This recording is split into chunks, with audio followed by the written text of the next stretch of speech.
The mining station floated dead in space, just another piece of forgotten junk in the void sector.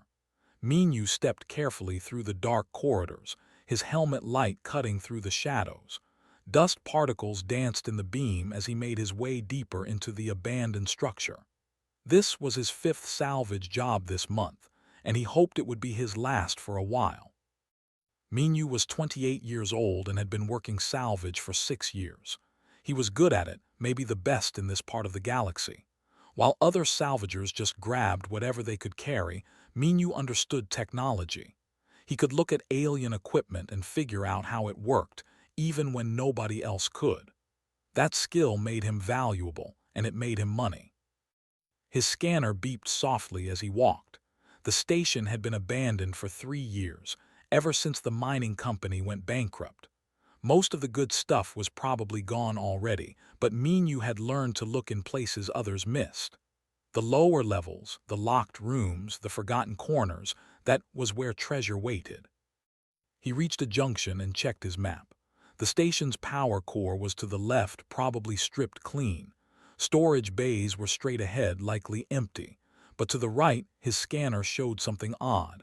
A sealed section that still had power running to it. That was strange. Why would one section still have power after 3 years? Minyu turned right and followed the corridor. The walls here looked different, reinforced with some kind of metal he didn't recognize. Not human construction.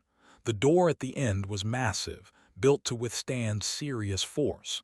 His curiosity grew. This was definitely not standard mining station design. He pulled out his tools and examined the lock. It was complex, with security protocols he had never seen before. The technology looked expensive, military-grade even. What was something like this doing on a cheap mining station? Minyu loved puzzles like this. He connected his portable computer to the door's panel and started working. 20 minutes later, the door hissed open. Cold air rushed out, making Minyu shiver even inside his suit. He stepped through carefully, his hand near the emergency beacon on his belt. The room beyond was small, filled with strange equipment. Everything looked alien, nothing human at all. Then his scanner went crazy. Biosigns, living biosigns. Minyu's heart raced as he moved forward. In the center of the room stood a large pod glowing with a faint blue light. Through the transparent front panel he could see something inside, someone inside. Minyu moved closer and his breath caught in his throat. It was a child, a girl, but not human. Her skin was covered in scales that shimmered in the pod's light. 2 small horns curved from her forehead, and folded against her back were wings, delicate and torn. He recognized the species immediately. Dragon people, the galactic community called them. Powerful, dangerous, and feared across known space. But this one was just a child, and she looked hurt. Minyu checked his scanner again. Her vital signs were weak, dropping slowly. The pod was failing. He examined the equipment surrounding it and his stomach sank. The power systems were dying. The girl had maybe 4 hours before the life support stopped completely. Minyu stood there, thinking hard. The smart thing to do was call it in. Let the authorities handle it. We're protected by dozens of laws and treaties. Just being near one without permission could land him in prison. And if he damaged the pod trying to help, they would throw away the key. But she was dying. He could see it in the readings. And she was alone, locked in this forgotten room on an abandoned station. Someone had left her here to die. That thought made him angry.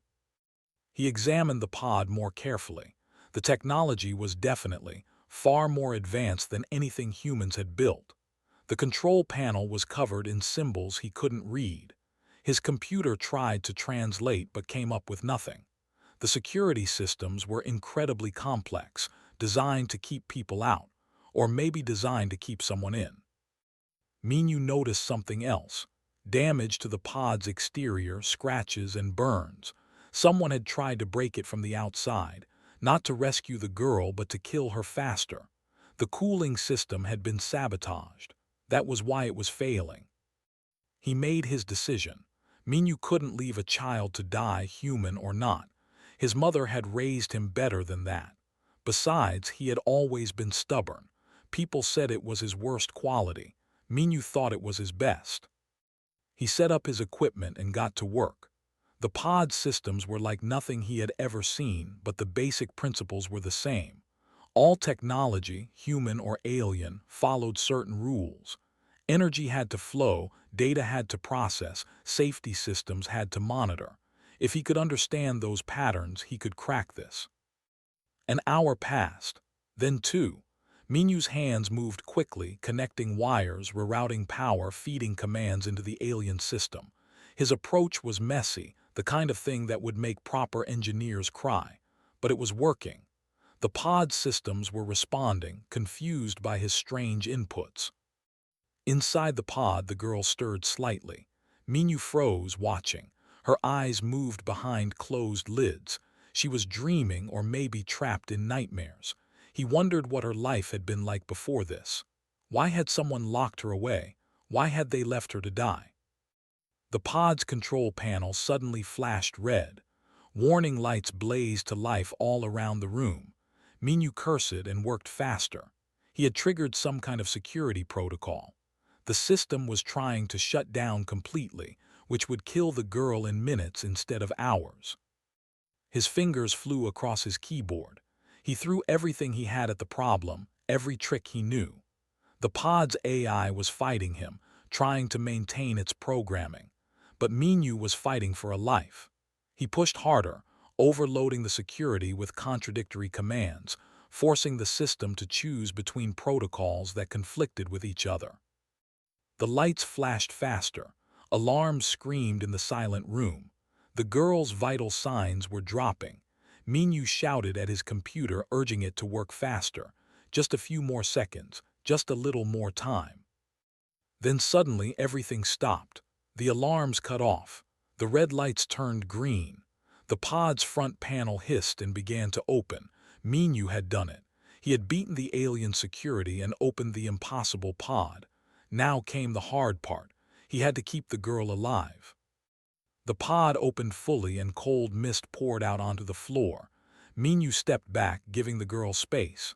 She didn't move at first, still unconscious from the stasis. He checked his scanner. Her body temperature was too low, her breathing shallow. She needed help immediately. Minyu reached into the pod carefully, trying not to startle her. Her scales felt cool and smooth under his gloved hands. She was so small, so light. He lifted her gently and carried her to a clear spot on the floor. He laid out an emergency thermal blanket and placed her on it, wrapping it around her body. Her eyes snapped open. They were bright gold, with vertical pupils like a cat. For a moment she just stared at him, confused and afraid. Then she saw his face through his helmet and panic filled her eyes. She scrambled backward, hitting the wall, and opened her mouth. Fire shot out. Small flames, weak and flickering, but fire nonetheless. Minyu dropped flat as the heat washed over him. His suit system screamed warnings about temperature spikes. The girl kept breathing fire, terrified, trying to keep him away. Minyu stayed down, making himself as small as possible. He raised his hands slowly, showing they were empty. No weapons, no threat. The flames stopped and the girl coughed hard, smoke drifting from her mouth. She was too weak to keep it up. She pressed herself against the wall, trembling. "It's okay," Minyu said softly, knowing she couldn't understand the words, but hoping his tone would help. "I'm not going to hurt you. I want to help." The girl watched him with those golden eyes. She looked ready to run, but there was nowhere to go. Minyu moved very slowly, reaching into his pack. He pulled out a ration bar and a water bottle. He opened them and set them on the floor, then pushed them toward her gently before backing away. The girl stared at the food. Her stomach growled loudly and she flinched at the sound.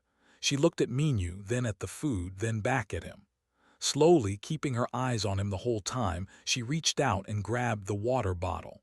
She drank it in 3 huge gulps, water spilling down her chin. Then she grabbed the ration bar and ate it in 4 bites. Minyu pulled out more food and water, pushing them over to her. She ate everything, her movements becoming less frantic. When she finished, she just sat there, watching him. Some of the fear had left her eyes, replaced by confusion and curiosity. He pointed at himself. "Minyu," he said clearly, then pointed at her and raised his eyebrows in question. She understood. She touched her chest with one scaled hand. "Lyri," she said, her voice rough from disuse. Minyu smiled. It was a start. He gestured to his ship's communicator. "My ship has translation software. Can you walk?" She didn't understand the words, but she understood he wanted her to come with him. She looked at the pod, then at the door, then back at him. Finally, she nodded and tried to stand. Her legs shook and she fell. Minyu caught her before she hit the floor. She tensed, ready to fight, but he just helped her up and let her lean on him. Together, they walked slowly out of the room and through the station toward his ship. It took 20 minutes to reach the docking bay. Lyri was breathing hard by the time they arrived, exhausted from the short walk. Minyu's ship, the Soul Runner, was small but well-maintained. He helped Lyri up the ramp and into the medical bay. She looked around nervously at all the equipment. He guided her to the medical bed and she sat down, watching his every move. He activated the ship's AI. "Medical scan, please. New patient species." The AI's sensors swept over Lyri. She jumped at the light but stayed still. After a moment, the AI spoke. "Multiple injuries detected, malnutrition, dehydration, significant wing damage, recommend immediate treatment." Minyu got to work. He had basic medical training enough to handle emergencies. He started an IV to get fluids into her, cleaned her wounds, and bandaged the worst injuries. Her wings were badly damaged, torn, and someone had hurt her deliberately. The thought made his jaw tight with anger. AI start working on language translation to Korean and English. Processing. Estimated time, 2 hours for basic communication.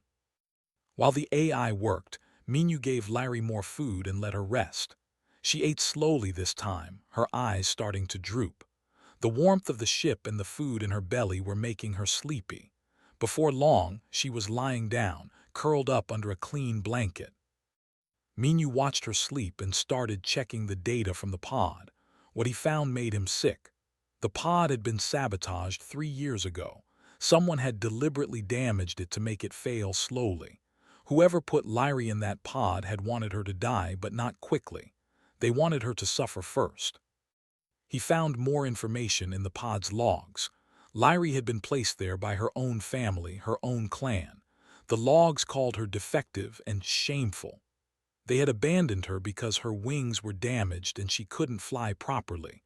That was apparently unforgivable. Minyu felt his hands curl into fists. What kind of people did that to a child? What kind of culture threw away their own family members? 2 hours later, the AI chimed. Basic translation ready. Lyri woke up when the AI spoke. She sat up quickly, looking around in confusion. Then she saw Minyu and relaxed slightly. "Lyri," Minyu said, and the AI translated his words into, "Can you understand me now?" Her eyes went wide. "Yes," she said, and the AI translated back to Korean. "You speak my language. My ship's computer is translating for us. Lyri, I need to ask you something important. The pod you were in, who put you there?" Her face closed off. Pain and shame filled her eyes. "My family, my clan, I am defective, cannot fly properly, brought shame to them. They said I was better off sleeping forever." Minyu's anger grew, but he kept his voice calm. "That's not true. You're not defective. Your family was wrong." "You don't understand," Lyri said quietly. "Among my people, flight is everything. Without it, I am nothing, worthless." "That's not true," Minyu said firmly. "You are not worthless. Your family was cruel and wrong. They committed a crime by abandoning you." Lyri looked at him strangely. "Why did you save me? I am just I tried to burn you." "You were scared, and you're not broken. You're hurt and you were treated terribly, but that doesn't make you broken." Minyu sat down across from her. "I couldn't leave you there to die. That would have been wrong. But I am nothing to you. Your kind and my kind are not friends." Maybe not yet, Minyu said, but that doesn't mean I should let a child die. Before Lyrie could respond, the ship's alarms went off. Minyu ran to the cockpit and checked the sensors. His blood ran cold. A warship had just dropped out of hyperspace near the station. They were scanning the area. They came back, Lyrie whispered from behind him, her voice full of fear. They came back to make sure I'm dead. Minyu looked at the warship, then at Lyrie. He made another decision, probably another stupid one. He ran to the medical bay and grabbed a surgical tool. Give me your arm. What, why? You have a tracking implant. That's how they found the station. If we don't remove it, they'll follow us everywhere. Lyrie held out her arm, trembling. Minyu found the implant with his scanner and carefully cut it out. She bit her lip but didn't make a sound. He bandaged the wound quickly. Hold on tight, he said, running back to the cockpit. We're leaving. The Soul Runner's engines roared to life. Minyu punched in coordinates and hit the thrusters. The ship shot away from the station just as the warship fired a scanning beam at them. But they were already accelerating hard, pushing the engines to their limit. Behind them, the warship turned and began pursuit. Minyu's hands flew over the controls, plotting a course through the asteroid field ahead. It would be dangerous, but it was their only chance. Lyrie stood in the cockpit doorway, holding onto the frame as the ship shook. Why? She asked again.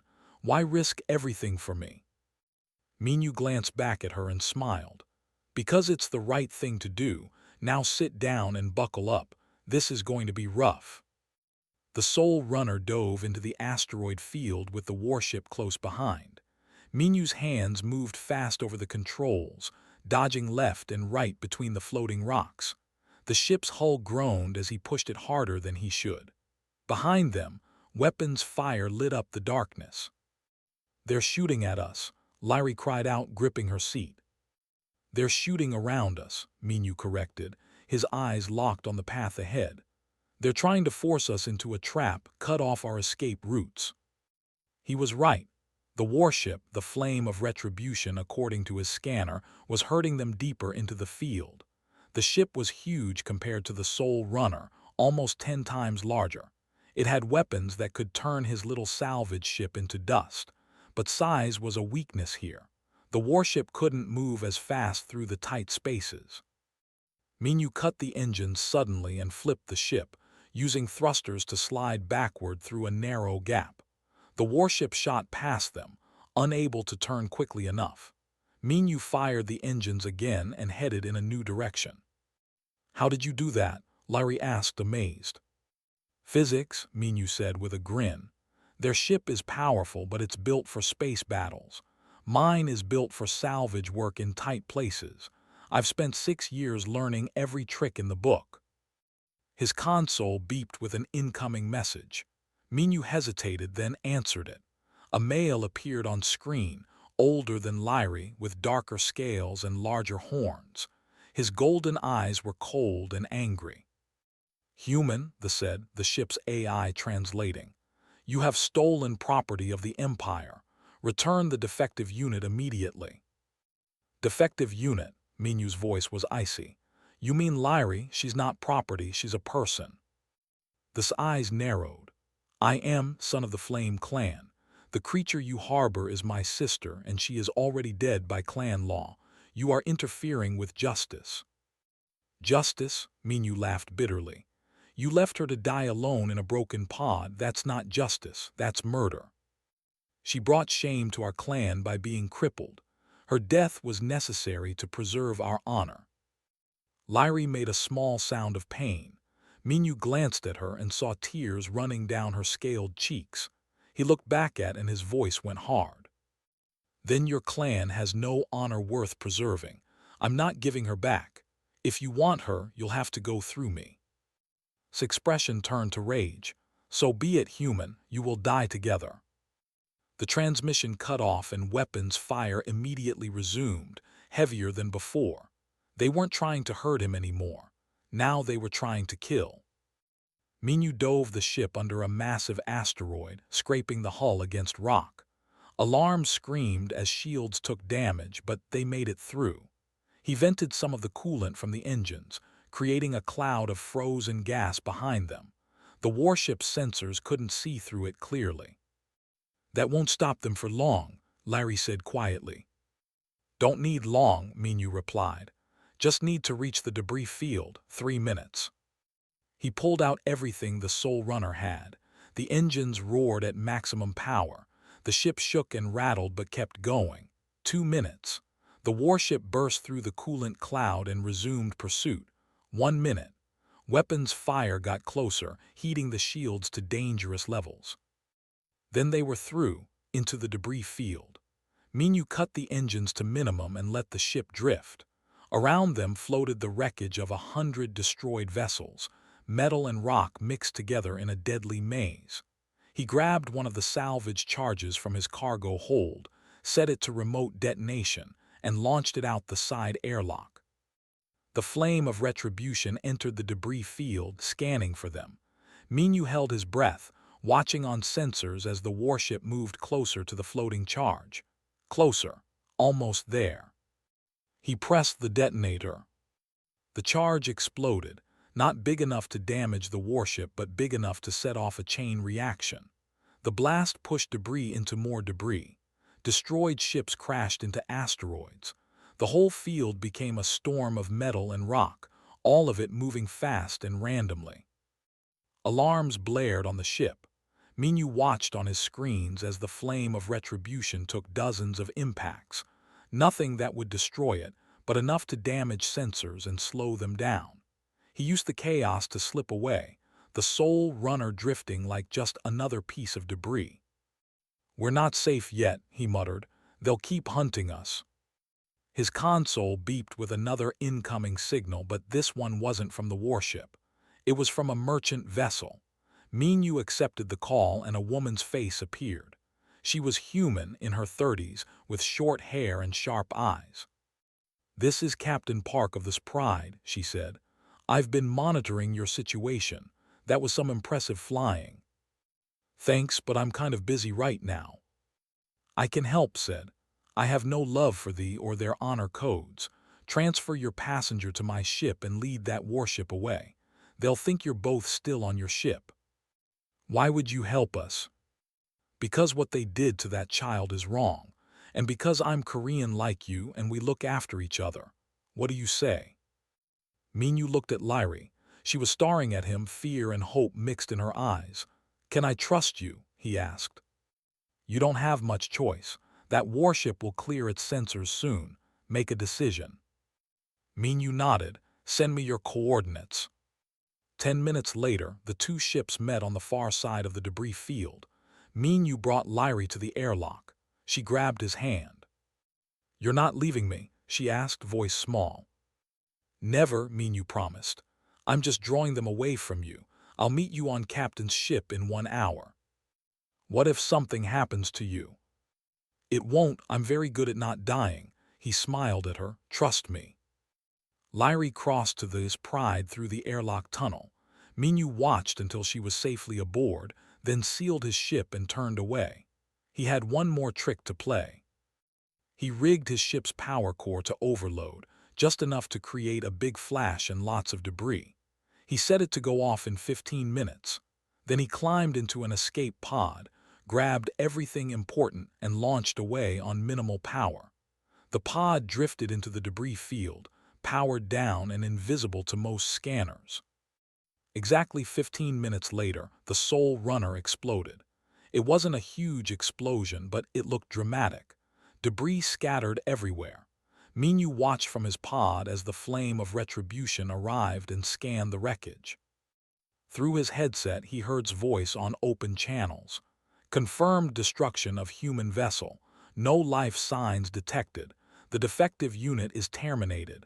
Mission complete." The warship turned and jumped to hyperspace. They believed Lyri was dead. Good, let them believe it. Minyu activated his emergency beacon on a secure frequency.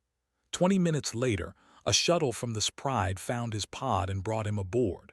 Lyri was waiting in the shuttle bay. When she saw him, she ran forward and grabbed him in a tight hug.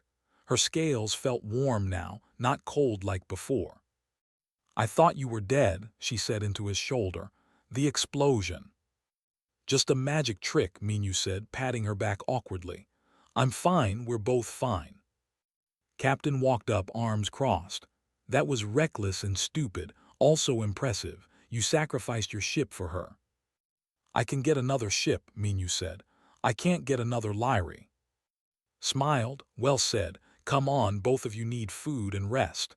Then we need to figure out what to do next. You're both wanted now." "Wanted?" Minyu asked. "The filed an official complaint about a kidnapped child. Galactic authorities are looking for you, and the mining company wants you for destroying their salvage rights when you blew up that station section." Minyu sighed. "Of course they do." "I know a place," said. "New station. It's run by humans and they don't ask too many questions. We can get there in 3 days." "3 days is good," Minyu said. "Thank you, Captain." "Thank me by keeping that kid safe. And call me." She looked at Lyri. "You okay, little one?" Lyri nodded, still holding onto Minyu's arm. "I'm okay. Minyu saved me twice now." "Then he's a good man. Come on, let's get you both settled." As they walked through the ship, Lyri looked up at Minyu. "You really gave up your ship for me." "Best decision I ever made," Minyu said simply. She smiled, showing small fangs. It was the first real smile he had seen from her. Maybe things would be okay after all. New station hung in space like a small metal city. It was built by humans who wanted to live away from Earth and away from galactic authority. The station had markets, homes, factories, and a reputation for independence. People came here to start over, to escape problems, or to find freedom. This pride docked without trouble. Captain led Minyu and Lyri through the busy corridors. The station was full of humans, with only a few aliens mixed in. People stared at Lyri as they passed. Most had never seen her before, especially not a young one. They reached the administrator's office. Was a big man in his 50s with gray hair and tired eyes. He looked at them over his desk. "Tells me you need help," said directly. "Before I agree to anything, I need to know what kind of trouble you're bringing to my station." Minyu explained everything. The abandoned pod, the rescue, the chase, the explosion. Listened without interrupting. When Minyu finished, the administrator looked at Lyri. "Child, is this true? Your family left you to die?" Lyri nodded, not meeting his eyes. "Yes, sir. I brought shame to my clan." "By being injured." His voice was hard. "That's not shame, that's cruelty." He turned back to Minyu. "You can stay temporarily, but understand if the galactic authorities come asking, I can only do so much. We're independent, but we're not stupid." "I understand," Minyu said. "Thank you." "Don't thank me yet. Take them to Dr. Lee. The kid needs proper medical attention." Dr. Lee ran the station's main medical center. She was in her 40s, with kind eyes behind her glasses. She took one look at Lyri and got to work immediately, running scans and tests. After an hour, Dr. Lee called Minyu into her office. Her expression was serious. "The wing damage is worse than I thought," she said. "There's an infection spreading through the damaged tissue. It's a specific disease, something her immune system should handle normally, but she's been weakened by years of neglect and the stasis pod." "Can you treat it?" Minyu asked, his stomach tight with worry. "I'm a human doctor, Minyu. I know human biology very well. Biology is different. I can slow the infection, but I can't cure it without proper medical knowledge." "Where can we get that knowledge?" Dr. Lee shook her head. "Medical texts are classified. They don't share that information with other species. It's a matter of pride for them." "So what happens if we don't treat it?" "The infection will spread. She'll lose the wing completely, maybe both. Worst case, it reaches her vital organs and kills her." Dr. Lee put a hand on his shoulder. "I'm sorry. I'll do everything I can, but it might not be enough." Minyu left the office feeling numb. He had saved Lyri from the pod only to lose her to an infection. It wasn't fair. He walked back to the recovery room where Lyrie was resting. She looked so small in the medical bed, her wings spread carefully on special supports. "Mean you," she said when she saw him. Dr. Lee looked worried. "Is something wrong?" He couldn't lie to her. "Your wings have an infection. Dr. Lee is going to do everything she can to help." Lyrie looked at her wings and nodded slowly. "It's okay. I never could fly anyway. Maybe it's better if they're gone." "Don't say that," Minyu said firmly. "We're going to fix this." "How?" Dr. Lee said. "There's no cure." "There's always a way. I just need to find it." For the next 2 days, Minyu barely slept. He hacked into restricted databases, searching for any information about medicine. It was illegal, and if he got caught, he would face serious jail time. But he didn't care. Lyrie was counting on him. On the 3rd day, he found something interesting. A research paper comparing biology to Earth reptiles. The similarities were surprising. Their cellular structure, their healing processes, even their immune systems shared common patterns. It was like parallel evolution.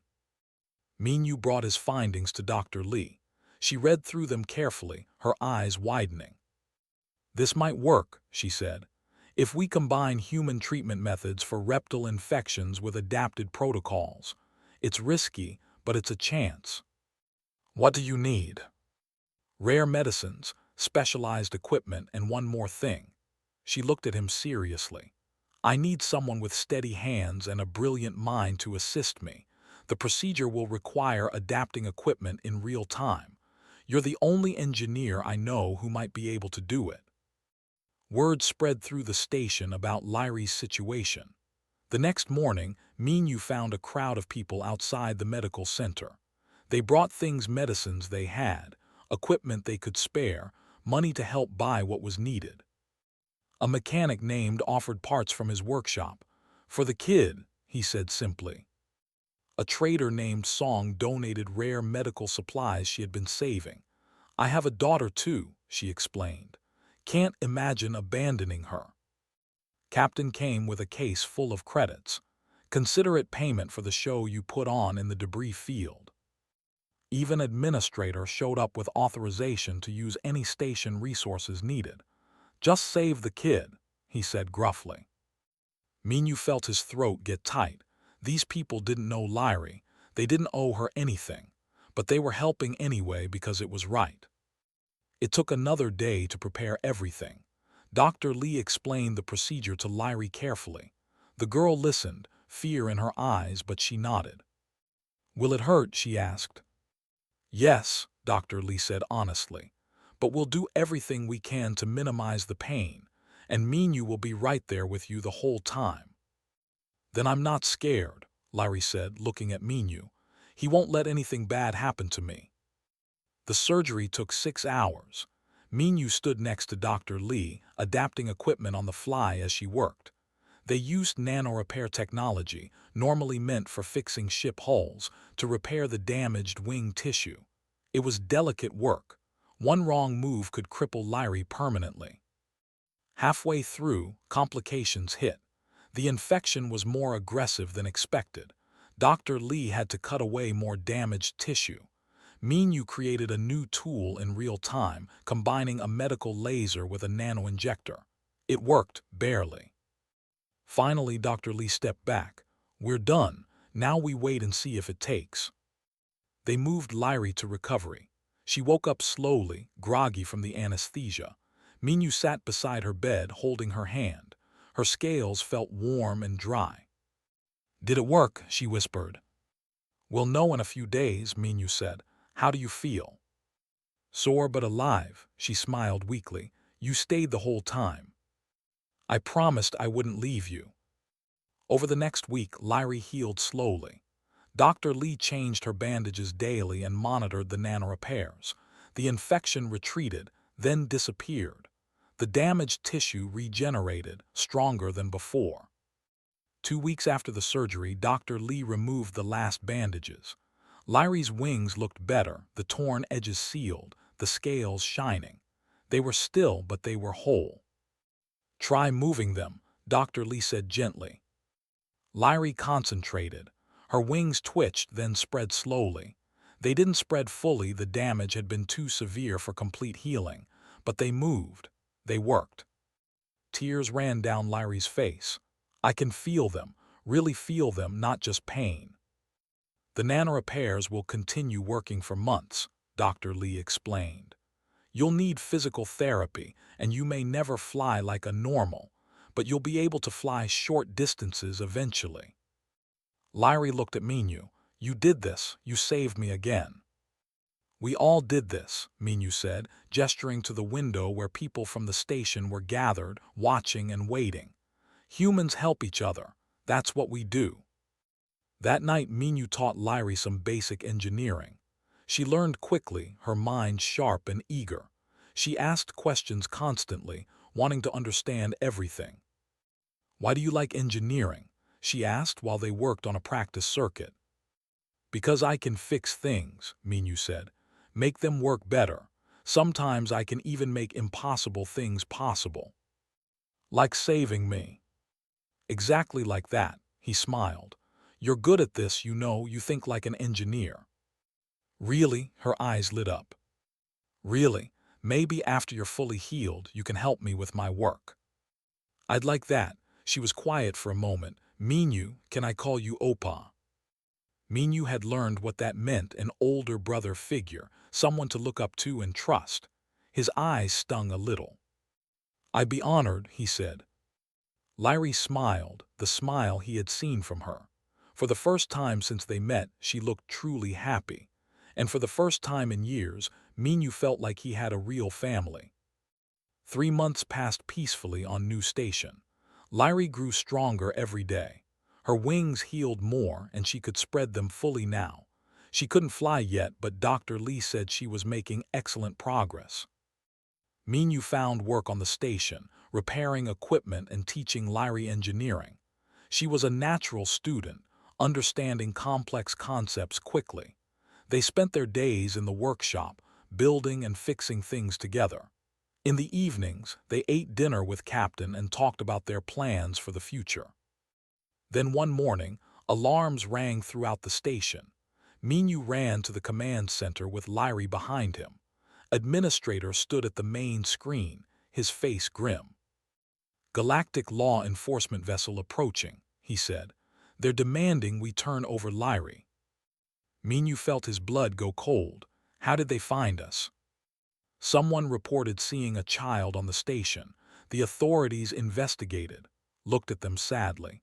I can stall them for a few hours, maybe a day, but I can't refuse them completely. Lyrie tugged on Minyu's sleeve. I should go with them. I don't want the station to get in trouble because of me. No, Minyu said immediately. We'll find another way. But that night, Lyrie tried to leave. She packed a small bag and crept toward the docking bay. Minyu had been expecting this and was waiting for her. Where do you think you're going? He asked. Lyrie jumped, then her shoulders slumped. Back to my people, it's better this way. Better for who? Not for you. They'll kill you or lock you away again. But everyone here will be safe. You saved me, gave me time to heal. That's more than I ever dreamed of having. Tears ran down her face. I can't let you lose everything because of me. Minyu knelt down to her level. You listen to me. You are not going back to people who hurt you. We are going to fight this together. Do you trust me? Always, Oppa. Then trust me now, I have a plan. The next morning, Minyu went to Dr. Lee. I need you to document everything, all of Lyrie's injuries, all the evidence of neglect and abuse. What are you planning? I did research last night. There's an old galactic law about salvage. If I rescued Lyrie from an abandoned place where she was left to die, and if I can prove returning her would cause her harm, I might be able to claim guardianship. That's a huge gamble, Dr. Lee said. The law is old and rarely used. It's the only chance we have. Dr. Lee nodded and got to work. Captain helped too, pulling up all her ship's recordings from the day they rescued Lyrie. Administrator granted them access to station legal databases. 2 days later, a galactic law enforcement ship docked at Nu. The officer in charge was a human woman named. She was in her 40s, sharp-eyed and professional. She had been recently appointed as a galactic arbiter, one of only a few humans to hold such a position. "I'm here for the child," she said directly. "A report was filed claiming a human kidnapped her." "I didn't kidnap her," Minyu said. "I rescued her, and I'm claiming legal guardianship under the salvage claim of sentient life law." Arbiter raised an eyebrow. "That's a bold move. Do you understand what you're claiming?"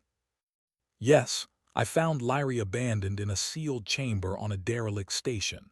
She was dying. I saved her life. Returning her to those who abandoned her would constitute harm. Therefore, I claim the right to guardianship." "The Empire disputes this.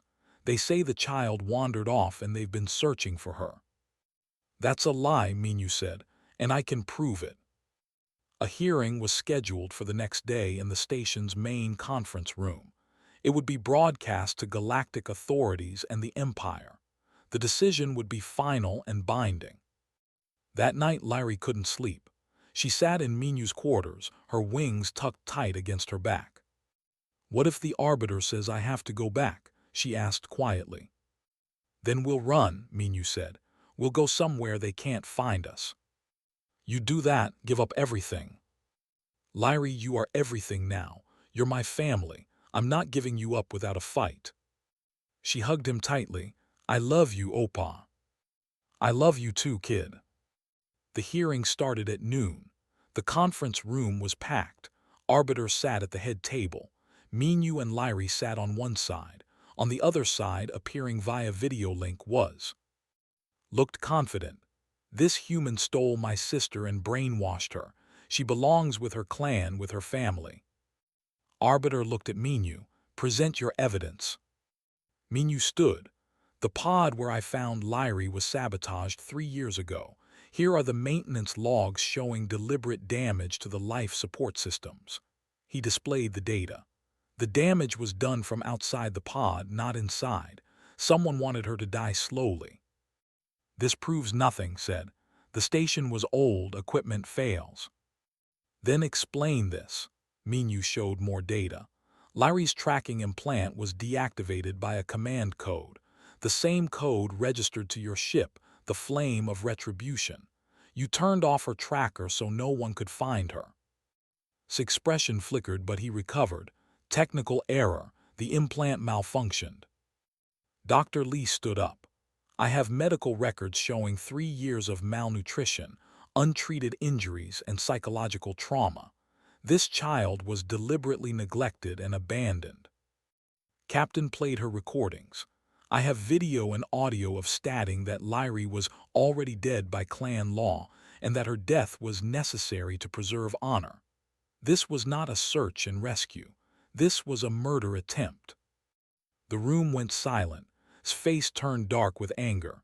"She is defective. She cannot fly. Among our people, such weakness is unacceptable." "Then your people are wrong," Arbiter said coldly. "Continue, Minyu." Minyu looked at Lyri. "I think she should speak for herself." Lyri stood up slowly. Her legs shook, but her voice was clear. "My name is Lyri of the Flame Clan. 3 years ago, I injured my wings in an accident. My family said I brought shame to them. They said a who cannot fly is worthless. They put me in the pod and left me on that station to die. I heard them talking before the stasis took me. They laughed about it. They said I was finally useful because my death would teach other children to be strong." She looked directly at on the screen. "You were there, brother.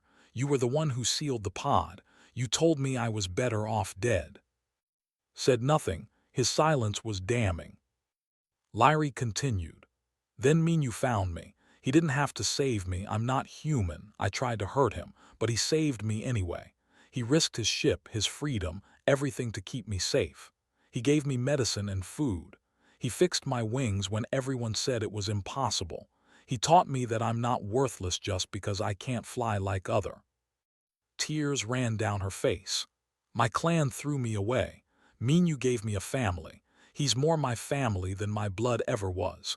Please don't make me go back to people who wanted me dead." The room was completely silent, even had no response. Arbiter looked at her notes, then at Lyrie. "Child, do you want to stay with Minyu?" "Yes, please," Lyrie said. "He's my oppa, I want to stay with him." Turn 2. The Empire claims this child is theirs by right, but the evidence shows clear abandonment and attempted murder. Do you have any defense? Image flickered. "She was defective, our laws." "Your laws do not override galactic law," interrupted.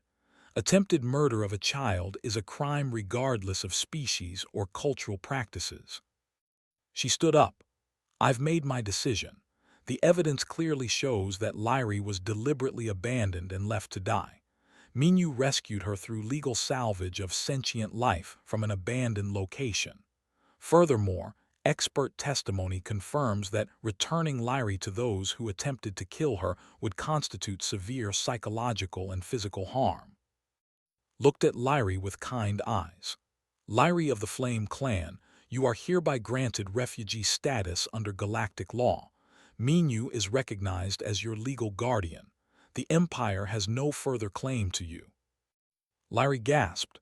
Minyu felt his eyes sting with relief. "Furthermore," continued, "of the Flame Clan, you are charged with attempted murder, filing false legal claims, and abuse of a minor. You will be taken into custody for trial." "This is outrage," shouted. "The Empire will." "The Empire will follow galactic law or face sanctions," said firmly. "This hearing is concluded." The connection cut off.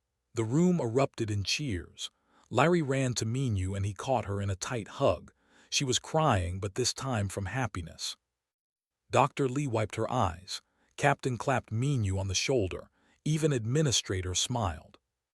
Arbiter approached them. "You did a brave thing, Minyu. Not many would have fought so hard." "She's worth fighting for," Minyu said simply. "I can see that. Take care of each other." 6 months later, Lyrie stood on the observation deck of New Station. Her wings were fully healed now. They still bore scars, and they would never be as large as a normal's wings, but they worked. She jumped and flapped, lifting off the ground. She flew in a small circle around the deck, wobbling but staying airborne. After a minute, she landed carefully, breathing hard but grinning. "Did you see, Oppa? I flew." Minyu applauded, pride shining in his eyes. "I saw, you're amazing." "It's not very far," she said, "and I'm not very graceful." "So what? You're flying, that's what matters." Lyrie looked at the stars beyond the window. "My clan said I would never fly. They said I was worthless." "And they were wrong. You proved them wrong." She turned to him. "I've been thinking. I don't want to be of the Flame Clan anymore. They're not my family. Can I take your family name instead?" Minyu felt his throat get tight. "You want to be Lyrie?" "If that's okay with you." "It's more than okay." He pulled her into a hug. "Welcome to the family officially." They stood together, watching the stars. In the workshop, Lyrie's first engine design waited a hybrid of human and technology that no one had ever built before. Tomorrow they would test it. Tomorrow they would continue learning and building and growing together. But for now, they just stood together, father and daughter in everything but blood, looking at a future full of possibilities. A new salvage contract notification appeared on Minyu's. He showed it to Lyrie. "What do you think? Want to take this job?"